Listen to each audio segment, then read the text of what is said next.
아멘. 예, 오늘 우리 나눌 말씀은 스바냐 3장 1절부터 8절의 말씀입니다.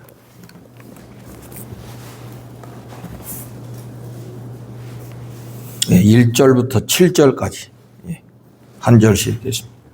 패역하고 더러운 곳 포악한 그 성읍이 화 있을진저 그가 명령을 듣지 아니하며 교훈을 받지 아니하며 여호와를 의뢰하지 아니하며 자기 하나님에게 가까이 나아가지 아니하였다. 그 가운데 방백들은 부르짖는 사자요 그의 재판장들은 이튿날까지 남겨두는 것이 없는 저녁일이요 그의 선지자들은 경솔하고 안사한 사람이요 그의 제사장들은 성소를 더럽히고 율법을 범하였다. 그 가운데에 계시는 여호와는 의로우사 불의를 행하지 아니하시고 아침마다 빠짐없이 자기의 공의를 비추시거늘 불의한 자는 수치를 알지 못하는도다. 내가 여호와를 끊어버렸으므로 그들의 망대가 망하게 되었고 내가 그들의 머리를 기괴하여 지나는 자가 없게 하였으므로 그들의 모든 성읍이 황폐하며 사람이 없으며 거주할 자가 없게 되었느니라. 내가 이르기를 너는 오직 나를 경외하고 교훈을 받으라. 그리하면 내가 형벌을 내리기로 정하기는 하였지만 너의 거처가 끊어지지 아니하리라 하였으나 그들이 부지런히 그들의 모든 행위를 더럽게 하였느니라. 여호와가 말하노라. 그러므로 내가 일어나 그날이 날까지 너희는 나를 기다리라. 내가 뜻을 정하고 나의 분노와 모든 진노를 쏟으려고 여러 나라를 흩으며 왕국들을 모으리라. 온 땅이 나의 지식의 불에 소리를 지르리라. 아멘. 오늘도 하나님 말씀에 여러분 큰 도전이 되시고 감동이 되시고 또 여러분들이 마음으로 받아들이시고 여러분 삶 속에서 실천하셔서 하나님이 원하시는 대로 사셔서 하나님 약속된 축복을 누리시기를 예수님의 이름으로 축복을 드립니다. 이 스바냐 선지자 우리가 좋아하는 찬양 중에 너의 하나님 여호와가 너희 가운데 계시니 이게 스바냐 3장 몇 절입니까 여러분? 17절에 나오는 말 너의 하나님 여호와가 너희 가운데 계시니 그는 구원을 베푸실 전능자이시라. 그간으로 말미암아 기쁨을 이기지 못하시며 너를 잠잠히 사랑하시며 너로 말미암아 즐거이 부르며 기뻐하시리라. 이 스바냐 3장 17절 말씀이죠. 그런데 우리가 이제 스바냐서를 처음부터 읽으면 굉장히 강력한 심판의 메시지가 전달되고 있습니다. 멸절하리라. 하나님이 멸절하시겠다. 우리 1장에 보면은 하나님이 멸절하시겠다. 진멸하시겠다. 그냥 이 땅에 있는 거를 다 없애버리시겠다 이거예요. 얼마나 세상이 악했으면은 하나님이 그냥 멸절해 버리시겠다. 이렇게 아주 강력한 심판의 메시지를 경고하고 있는 거예요. 이 말은 뭐냐면 이 스바냐 예언자가 활동했던 그 시대가 이렇게 부패하고 타락했다 이런 소리예요. 근데 그 부패와 타락이 아주 극단적이었다. 이게. 그러니까 하나님의 심판이 강하게 들리는 거예요. 여러분 죄인들은 반드시 심판받게 돼 있는데 심판을 두려워하지 않는다면 어떻게 되겠어요 여러분? 반드시 심판이 있는 것인데 심판을 두려워하지 않는다. 이게 그거를 우리가 이제 막 가는 세상이라는 거예요. 심지어는 뭐 어쩌라고 자기가 잘못해놓고도 그냥 어쩌라고 이게 덤벼들면은 이거 뭐 방법이 없는 거야 이거는. 우리 막가파들이 있잖아요. 분명히 잘못은 자기가 해놓고 그냥. 그러니까 뭐 다른 방법이 없어. 자기가 거기서 빠져나올 길은 그거밖에 없어. 그러니까 막 막가파로 나온대. 우리 그런 속담이 있잖아요, 여러분. 고양이가 쥐를 막 쫓아. 쥐가 그냥 죽으라고 도망가다가. 근데 막다른 골목에 섰어. 빠져나갈 구멍이 없어. 그러면 여러분 방법은 뭐예요? 덤비는 것밖에 없지 뭐가 있겠어. 아니면 잡혀 죽든지 아니면 자기가 살려면은 아무리 무서운 고양이라도 덤벼들어야지. 응? 사람도 그렇더라고. 응? 자기가 잘못해가지고 어떤 위기에 처했으면은 자기를 성찰하고 반성하고 뭐가 내가 잘못됐는지 그래 이제부터라도 내가 새롭게 해보자. 뭐 이래야지 성숙한 인간인데. 응? 방법이 없으니까 막 어쩌라고 하면서 그냥 막 세상에 대해서 막무가내로 덤벼드는 거예요. 그런 사람은 심판을 자초하는 것밖에 안 되는 거예요. 여러분. 세상이 그렇게 호락호락한 세상이 아니거든요. 여러분 우리가 지나간 역사를 봐봐요. 여러분. 지나간 역사 성경을 봐도 악한 자들이 일시적으로는 아주 흥황하고 잘 되는 것 같지만 시간의 문제 아니야? 반드시 심판받잖아요. 여러분. 역사 속에서도 여러분 악한 자들이 심판 안 받는 경우가 어디 있습니까? 여러분? 이 세상에 영원한 권력이 어디 있냐고. 화무 11홍. 나는 그 옥천 벚꽃길 갈 때마다 생각나니 꽃이 아무리 아름다워도 10일을 못 넘어간다. 제가 오늘 아침에 이제 교회 올라고 근데 시동이 안 걸리는 거야. 이거 차 3년도 안 됐는데 뭐 이래? 그래서 이제 당황이 되더라.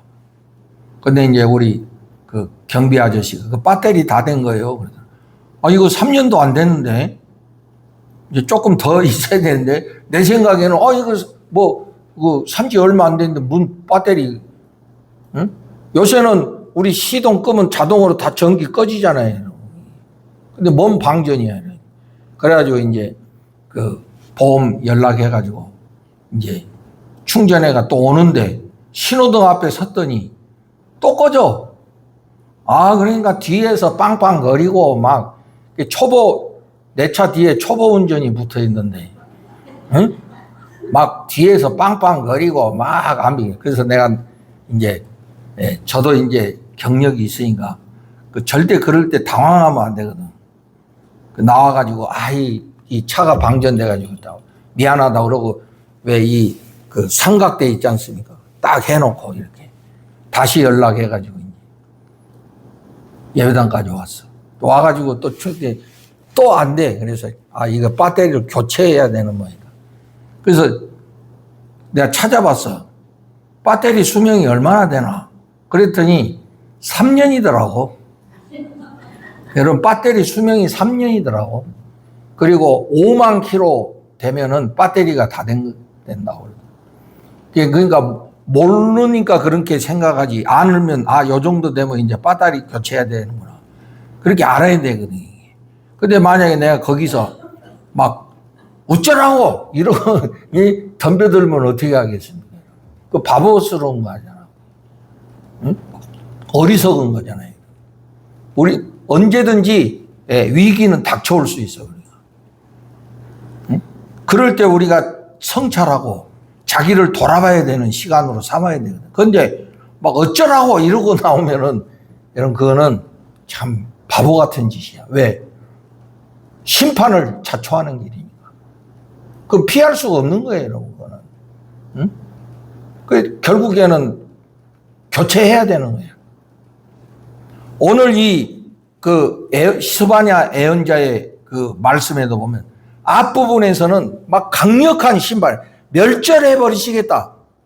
아주 너무 우리 사랑의 하나님이 이렇게까지 심하게 말씀하시나? 그때 한편 생각하면 얼마나 그 시대에 이 하나님 백성들이 부패하고 타락했으면 하나님이 이렇게 강력하게 말씀하시나? 응? 하는 그런 그 생각도 해보게 돼. 근데 이 스바냐 예언자가 활동한 시대를 보면 여러분 1장 1절에 보시면 스바냐 1장 1절에 보시면 아몬의 아들 유다 왕 요시야의 시대에 스바냐에게 임한 여호와의 말씀이라.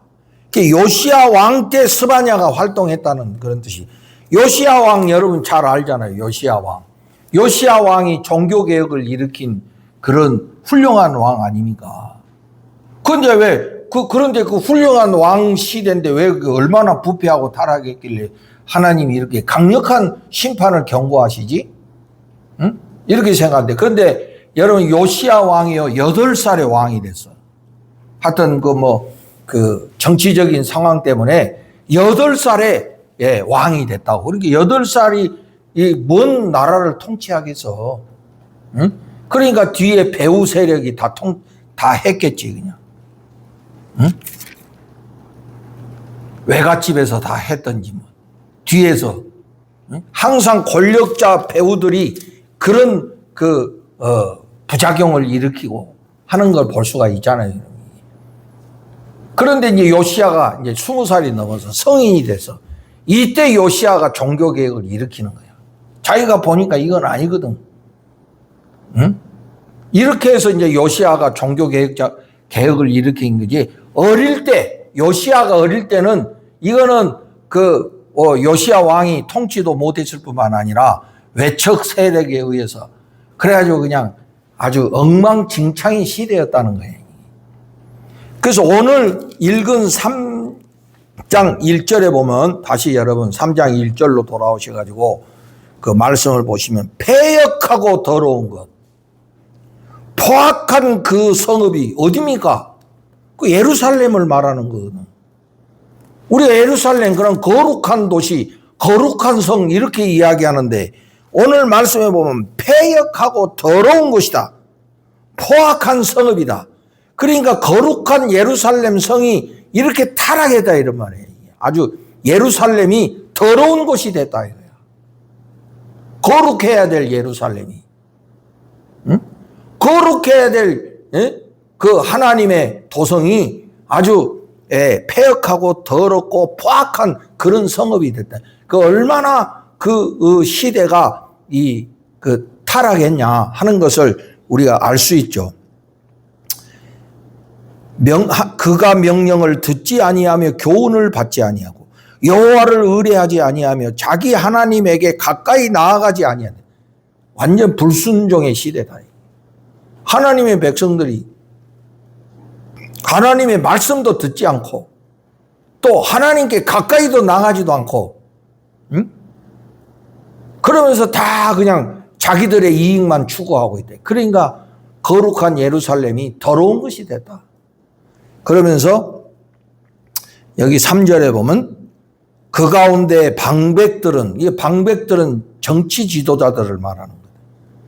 정치 지도자들. 그들은 부르짖는 사자야.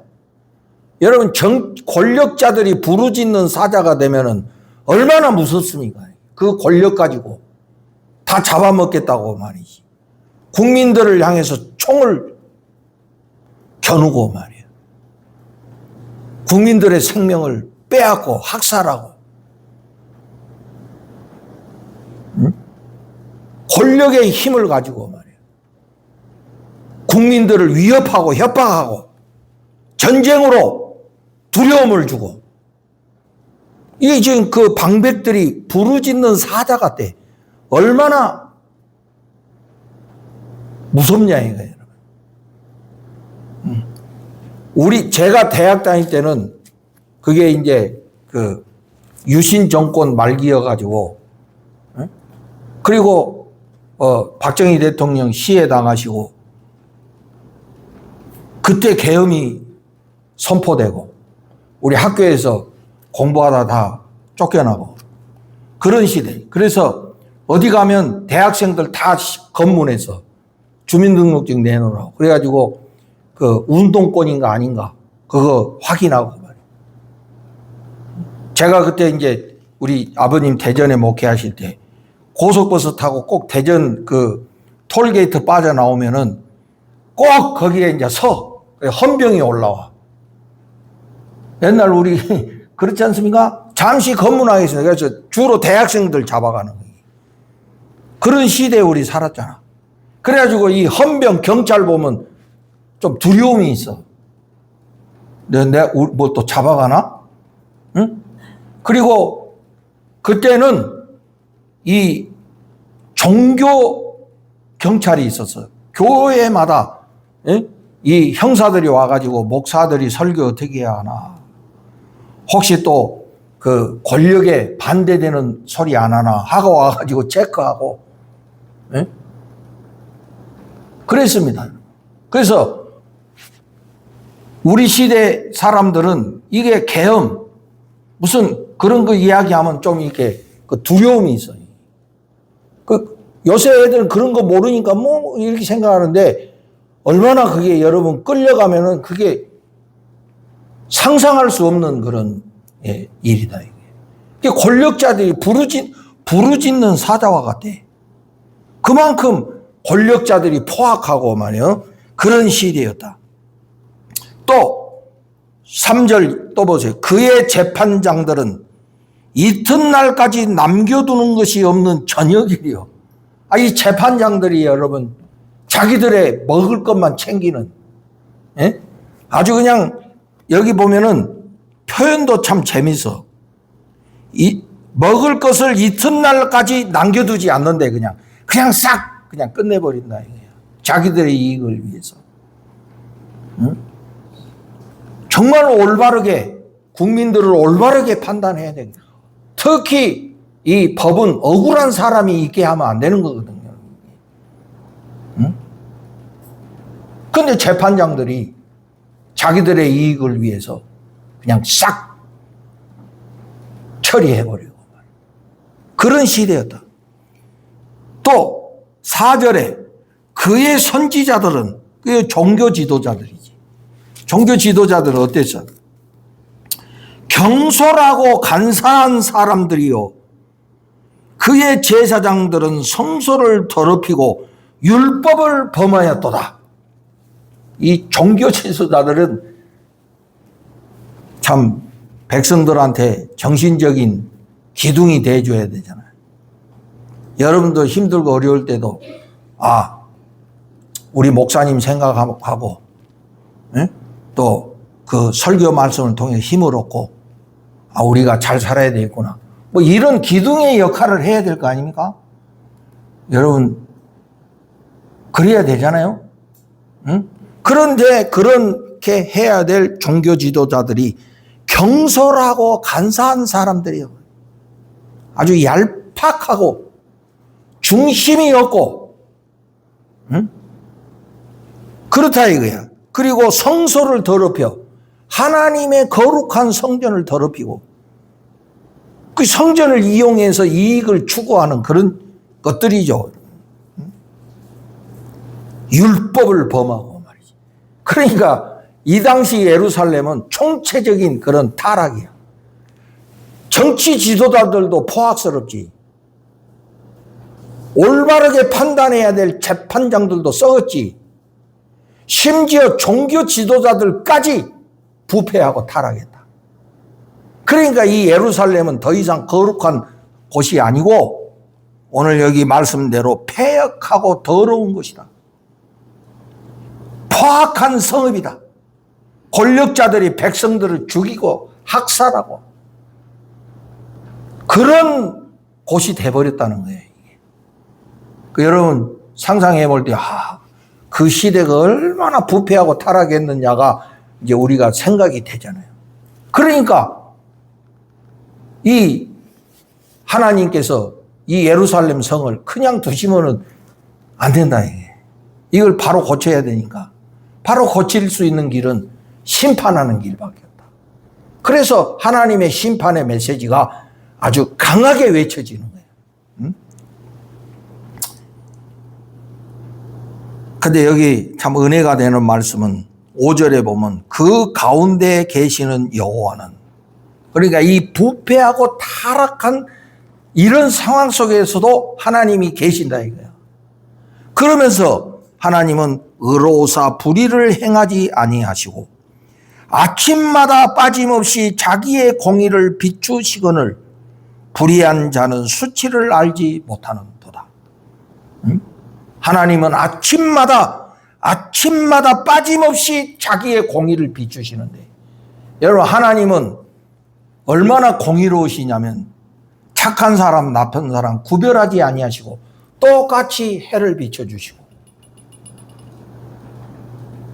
똑같이 행해 주신다 이거예요. 하나님은 공의로 아침마다 모든 사람, 착한 사람 못된 사람 구분 없이 하나님은 공의로 우리에게 빛을 비춰주신다 이거예요. 그런 이제 사람들이 깨달음도 없고 부끄러움도 없고, 응? 그냥 막가파로 그냥 전부 자기의 이익을 추구하고 있대. 권력자들은 권력자대로, 재판장들은 재판장대로 다 자기 살 길 찾고 자기 것만 주장하는 거예요. 이 국민들은 안중에도 없어. 응? 거기다 종교 지도자까지 합세해가지고. 여러분, 저도 이제 조금, 여러분, 내가 노골적으로 말을 안 하지만 여러분들도 뭐 제 성향을 어느 정도는 다 아실 거라고 생각하는데, 뭐 우리 이 목사들이 뭐 정치적인 이야기 이 강단에서 많이 하는 것 저는 좋아하지 않습니다. 뭐 개인적으로는 그럴 수 있지. 그러나 성도들은 다 각자의 성향을 갖고 있기 때문에 그거 좋은 것이 아니라고 생각하고, 목사는 어디까지나 하나님 말씀을 전하는 게 목사의 사명이라고 생각합니다. 항상 본문 말씀 중심으로. 그래서 뭐 깨닫는 거에 성도들 각자의 깨달음이지, 그거를 목사가 이렇다 저렇다 강요하거나 이렇게 해야 된다고, 이게 옳은 거라고 말하는 거는 옳지 않다고 나는 생각해요. 오직 목사는 하나님 말씀을 그대로 정직하게 전하는 것이 목사의 사명이라고 그렇게 생각해요. 뭐 교회야 이런 사람 저런 사람 다 올 수 있는 것이지, 뭐 이런 사람만 와야 되고 저런 사람만 와야 되고 그런 게 아니잖아요, 여러분. 모두가 다 하나님 말씀을 들어야 되는 공평한 그런 대상이라고 그렇게 생각을 해요. 그런데 목사들이 한쪽에 치우쳐가지고 그게 자든 우든 말이야. 권력자들하고 섞여가지고, 나는 왜 목사들이 자꾸 뉴스에 이름이 나오는지 모르겠어요. 막 우리 교단 신문에 나오는 거야. 뭐 교단이니까 뭐 나올 수 있고, 왜 일반 뉴스에 그렇게 목사들 이름이 나오는지. 나와야 될 이유가 왜 있는? 자기 교회에서 자기 목회하면 되지. 응? 그 이름이 왜 나오나? 저는 여러분, 목사 되고 난 뒤부터 이 조찬 기도에 한 번도 안 간 사람이에요.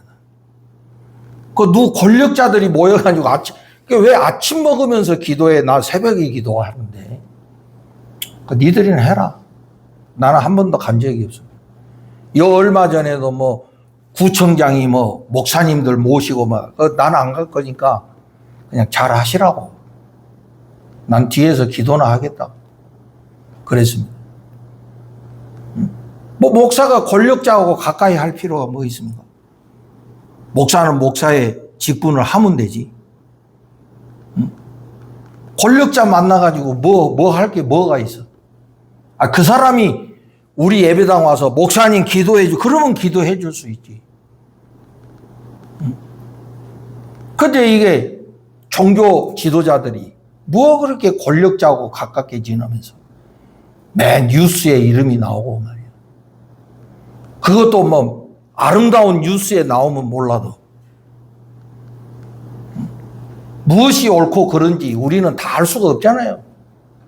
우리가 그 세계를 어떻게 다 알겠어? 그러나 그런 것들이 뉴스 자체가 된다는 것이 나는 문제다 이렇게 생각하는 거예요. 그런데 이 시대에도 이 백성들을 영적으로 바로 이끌어야 될 이 선지자들이 아까 말씀처럼 경솔하고 간사하고 성소를 더럽히고 하나님의 말씀을 어기고 그렇게 왜 그렇게 했겠어? 다 이제 자기의 이익을 추구하려다 보니까 그렇게 된 거지.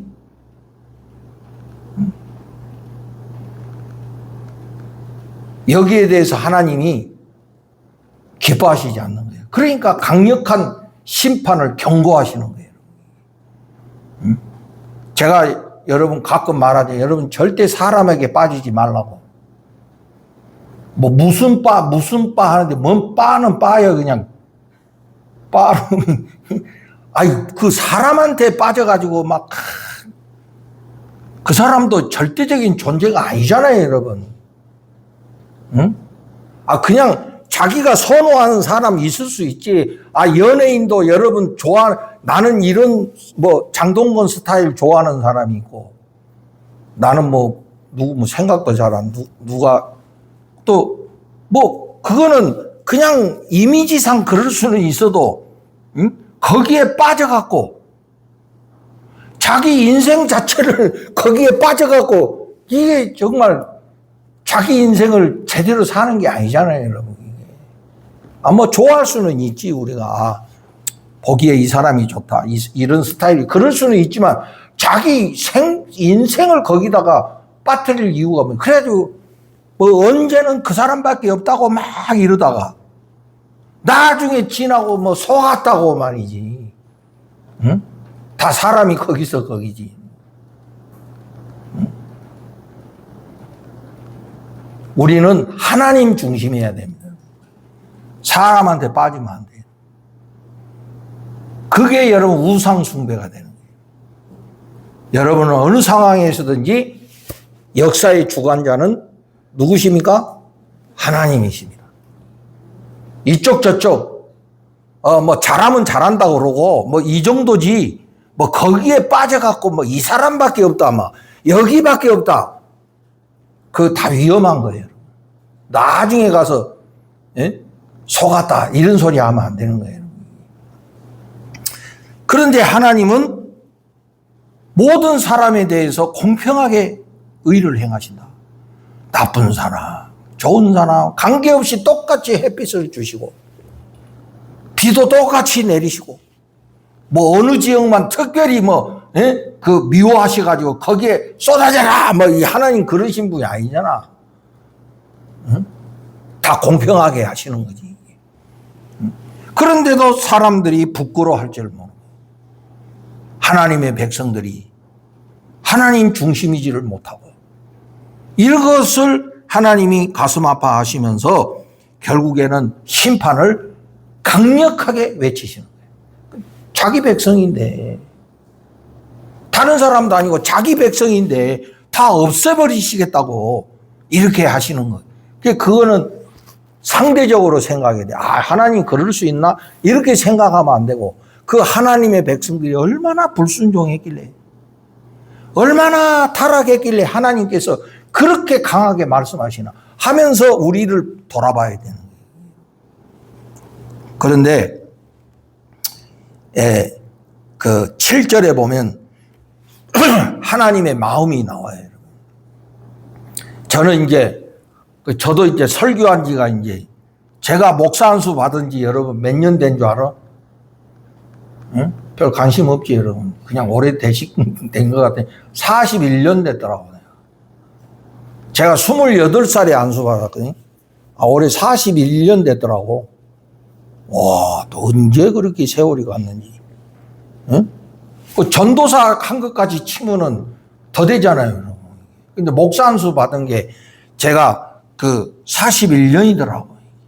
그러니까 그동안에 얼마나 설교를 많이 했고, 예? 군목 5년 빼면 그 수많은 세월을 여러분 앞에서 설교했다는 거 아니에요? 30년, 몇 년을, 응? 여러분도 참 대단해요. 그렇게 30몇 년을 들었으니, 응? 나도 그렇지만 여러분도 참 훌륭하신 거예요. 그냥. 아, 듣기 싫어. 뭐 이럴 수 있잖아. 응? 아니, 나 딴 설교 듣고 싶어. 뭐 이럴 수도 있잖아요, 사람이. 응? 그러니까 이제 얼마나 내가 성경을 많이 읽고 공부하고 했겠어. 근데 이제 수십 년이 지나니까, 하나님이 원하시는 게 이런 거구나 하는 게 조금 마음에 와. 이전에는 부분적인 것을 알았다면 이제 조금 이제 이렇게 많은 세월이 지나 보니까 전체적으로 하나님이 이 하나님 백성들에게 원하는 것이 이런 거구나 하는 것이 좀 마음에 오는 것 같아요. 하나님이 우리가 이렇게 살기를 원하시는구나. 응? 그게 이제 여러분 7절에 보시면 내가 이르기를 너는 오직 나를 경외하고 교훈을 받으라. 그리하면 내가 형벌을 내리기로 정하기는 하였지만 너의 거처가 끊어지지 아니하리라. 이게 하나님이 원하시는 거예요. 하나님이 원하시는 거는 심판이 아니라 정말로 하나님이 원하시는 거는 이 하나님의 백성들이 하나님을 경외하고 하나님의 교훈대로 살기를 원하시는 거예요. 그게 하나님 진심인 거예요, 이게. 그러나, 여기 하였으나, 하여튼, 뭐든지 그러나가 붙으면 뒤에가 안 좋아요, 여러분. 하였으나, 그들이 어떻게 했다고요? 그들이 부지런히 그들의 모든 행위를 더럽게 하였느니라. 그것도 부지런히 죄를 졌다는 거예요, 그냥. 응? 여러분, 우리 하나님의 백성들은 새벽부터 일어나서 기도로 시작해야 되는데, 나쁜 자들은 새벽부터 죄 짓는 짓을, 밤새 가면서 죄를 지고. 여러분, 제가 어떤 글에 보니까, 요새 이렇게 양복 입고, 보면은 이렇게 아주 성실하게 이렇게 딱 단추까지 이렇게 잠그고 이렇게 나오는 사람들 많죠. 특히 전문직의 사람들. 남들이 볼 때 사람 반듯하다. 응? 사람 다 그냥 아주 모범적이네. 이렇게 보잖아요. 근데 그런 사람들의 뒤를 모르잖아, 우리는. 응? 이런 사람들 중에 밤중에 그렇게 향락을 즐기고, 응? 이런 사람들이 많다는 거예요. 그리고 아침에 눈 뜨면 딱 이렇게 양복 입고, 딱 이렇게 첫 단추 잠그고, 이렇게 의젓하게 이렇게. 그래서 강의도 하고, 회의에도 참석하고, 이런다는 거예요. 근데 밤에 완전 다른 사람이 돼가지고, 끝없이 쾌락을 추구하고 향락을 추구하고 그러다가 이제 나중에 뉴스 나오고 이러잖아요. 현대인들 중에 의외로 그런 존재들이 많다는 거예요. 응? 그래서 유명한 가사가 있잖아. 밤에 피는 장미라고. 밤마다 꽃이 펴 그냥. 쾌락을 쫓아서. 우리는 자기 바쁜데 그냥 막. 자야 내일 아침에 일하고 뭘 할 텐데. 근데 이게 배웠다는 사람들이 밤에 그렇게 쾌락을 추구하고 건강도 좋아요. 그렇게 해서 또 아침에 일어나가지고 전혀 흐트름 없이 나오니까 사람들이 그거 어떻게 알겠어? 꼭 죄 짓는 사람들이 이렇게 부지런히 죄를 짓는다. 참 놀랍죠, 여러분? 신기하지 않아요? 어떻게 죄를 그렇게 부지런히 져? 응? 여러분, 우리는 경건의 삶을 부지런히 해야 될 줄로 믿습니다. 좀 경건 생활을 그렇게 부지런히 해야지. 응? 기도하고 말씀 보는데 바쁘다고 그렇게 하지 말고 바쁜 가운데서도 시간을 내서 기도하고 말씀 보고 말씀 묵상하고 아마 이래야 되지 않아? 죄 짓는 사람도 그렇게 부지런히 한다는데 우리는 더 해야 되지. 응? 근데 하나님이 그렇게도 우리 하나님 백성들이 참 하나님을 경외하고 하나님 교훈대로 살기를 원하는데 이 백성들이 반대의 길을 간다. 그러니 여러분 8절에 보면 나 여호와가 말하노라. 그러므로 내가 일어나 벌할 날까지 너희는 나를 기다리라. 내가 뜻을 정하고 나의 분노와 모든 진노를 쏟으려고 여러 나라를 소집하며 왕국들을 모으리라. 온 땅이 나의 질투의 불에 소멸되리라. 하나님이 이제 끝장을 내버리시겠다 하고 경고하시는 거예요. 그런데 여러분 이제 오늘 본문 뒤로 가면 완전 분위기가 달라지는 거예요. 예? 여기 9절 이하로 보면 하나님의 구원의 메시지가 나와. 그렇게 심판을 경고하시면서 또 하나님이 아까 우리 3장 17절 너의 하나님 여호와가 너를 구원할 전능자, 하나님이 이 하나님 백성들을 구원하실 것을 여기 말씀하고 있는 거예요. 야, 좀 헷갈리잖아요. 근데 여러분 말씀에 이 중요한 것이 있는데 그 수많은 하나님의 백성들이 불순종하고 부패하고 타락했지만 100%가 다 부패하고 타락한 건 아니에요. 응? 그 중에 하나님의 구원받을 자들이 있다는 거지. 자, 여러분 1장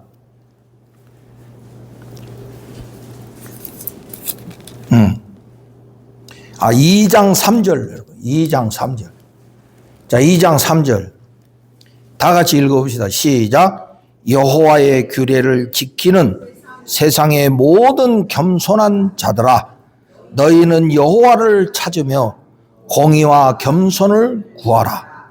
너희가 혹시 여호와의 분노의 날에 숨김을 얻으리라. 아무리 세상이 부패하고 타락해도 겸손한 자들이 있어. 여러분, 저와 여러분이 정말 하나님을 구하고 하나님을 찾는 그런 겸손한 자들이 되기를 주님의 이름으로 축원합니다. 여기 겸손한 자, 그리고 우리가 3장으로 다시 오시면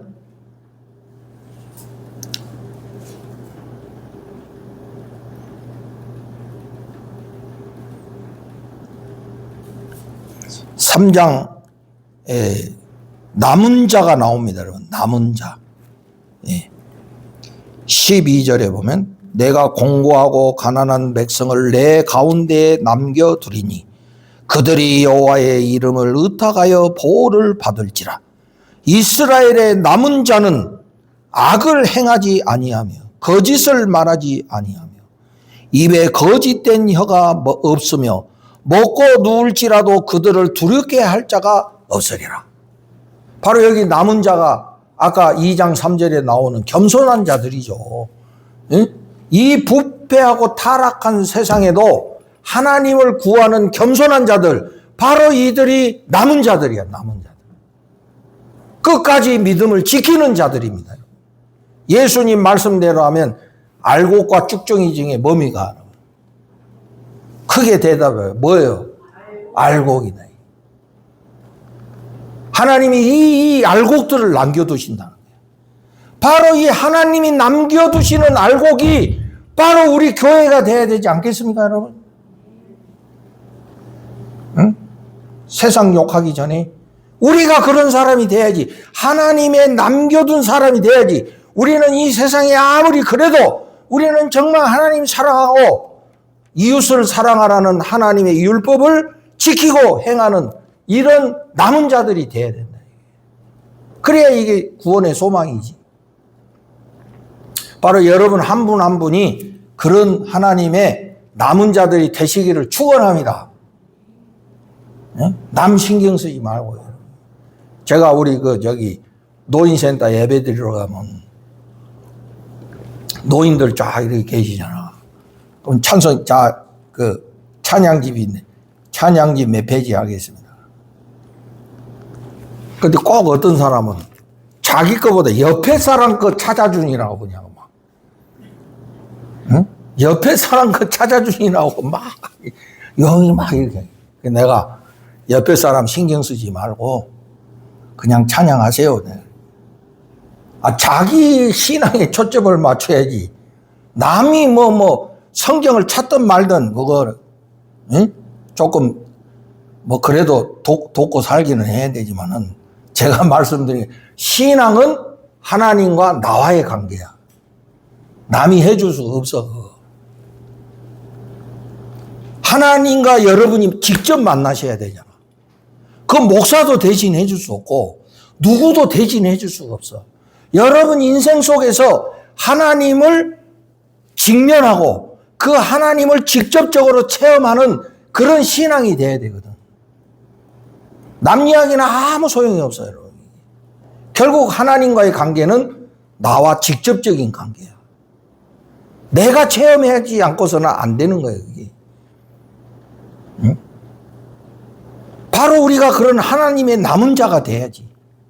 아무리 세상이 그렇고 분위기 따라서 가면 안 되고, 응?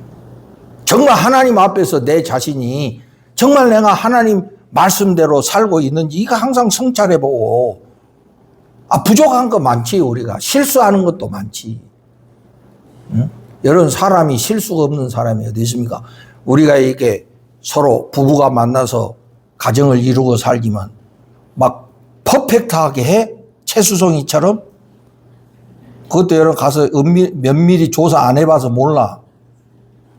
겉으로 이벤트 하는 것만 보고 국민 남편 그러는데, 그런데 속지 말아요. 여러분. 다 사람은 장단점이 있는 거야. 여러분. 응? 어떤 사람은 그렇게 하면은 또 안 좋아하는 사람도 있어. 응? 그게 전부는 아니다, 이게. 응? 그러니까 이게 여러분, 우리가 사람마다 각자의 그런 것이 있는 건데, 이것이 다 모든 사람에게 다 이렇게 적용되는 것이 아니거든, 이게. 그 신앙생활이라는 건 더 그렇다, 이게, 여러분. 하나님과 나와의 말. 그래서 우리의 하나님이시지만 나의 하나님이시잖아요. 여러분, 왜 복음서가 4개나 돼? 응? 예수님에 관한 건데 딱 하나만 있으면 되잖아. 그런데 왜 4개의 복음서가 있어? 예수님에 대한 신앙 고백이 이렇게 다양할 수 있다는 이야기거든. 예수님에 대한 신앙 고백이 딱 하나만 있는 게 아니고 이렇게 다양할 수 있다는 거야, 이게 여러분.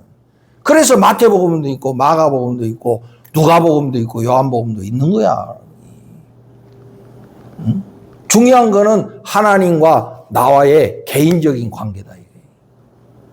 하나님이 나에게 뭘 원하시냐? 정말 우리가 하나님 사랑하고 내 이웃을 내 몸과 같이 사랑하라는 이 율법의 이 핵심을 따라서 살라는 거거든요. 그렇게 사는 것이 하나님이 원하시는 거예요. 약간의 실수? 그게 여러분, 그런 약간의 실수 가지고 따지는 게 그게 율법주의야, 여러분.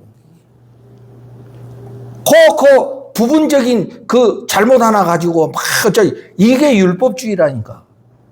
하나님의 은혜는 뭡니까? 다 감싸주시는 거잖아요. 중요한 거는 우리의 중심이 중요한 거지. 응? 그 부분적인, 그런 부분적인 실수 없는 사람이 어디 있습니까? 다 있지. 다 부족한 거 있고. 그러나 그 중심에 하나님 사랑하고 이웃을 사랑하라는 하나님의 그 말씀을 실천하려고 그러고 어떻게든지 말씀대로 살아보려고 하는 그 중심이 소중한 거죠. 바로 하나님이 그런 남은 자들, 그런 겸손한 자들을 하나님이 남겨두시고 그런 심판 가운데서도 이들을 보호해 주시고 이들을 지켜주시겠다 하는 것이 이 스바냐 예언자의 말씀의 핵심이다. 이거는 우리 성경 전체에 다 통하는 것이라고 저는 생각해요. 시대마다 상황이 다른 건 있지만은 하나님의 그 말씀의 핵심, 하나님이 우리들에게 원하는 그 하나님의 마음이 무엇인가를 우리는 알아야 되는 것이지. 뭐 그런 부분적인 것 갖고 지키냐 마냐 이런 것이 아니고 우리 인생의 중심이 하나님 사랑하고, 여러분 하나님 사랑하는 사람들이 우상 숭배할 수 있습니까? 응? 하나님 사랑하는 사람이 하나님 아닌 다른 대상에게 빠질 수 있냐고. 또 우리가 나를 사랑하듯이 내 옆에 사람을 사랑하는데 응? 거짓말할 수 있으며 그 사람을 속일 수 있겠냐고. 이 중심을 지키고 사는 것, 이것이 하나님이 우리들에게 원하시는 뜻이라고 생각합니다. 저와 여러분, 우리 신일교회 공동체가 정말 하나님 앞에 겸손한 자들의 공동체, 하나님 앞에서 남은 자의 공동체가 되기를 간절히 소망하고, 여러분 한 분 한 분이 다 그런 삶을 살아가시기를 예수 그리스도의 이름으로 축복을 드립니다. 하나님 감사합니다. 오늘도 하나님 우리에게 원하시는 뜻을 우리가 말씀을 통해서 새겨보았습니다. 하나님 사랑하고 내 이웃을 내 몸과 같이 사랑하라는 이 율법의 핵심, 예수님의 새 계명을 우리 인생의 중심으로 삼고 구원받은 하나님의 백성으로서 그 뜻을 위해 하루하루 힘써 살아가는 저희들이 되게 하여 주시옵소서.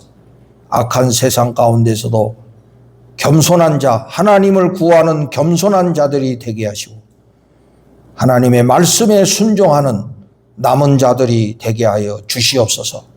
우리 신일교회 공동체가, 우리 성도님들이 다 그런 하나님의 존귀하신 자녀들이 되게 하여 주시옵소서. 우리들 항상 선한 길로 인도해 주시고 말씀으로 인도해 주시기를 간구하며 우리 주 예수 그리스도의 이름으로 기도드리옵나이다. 아멘.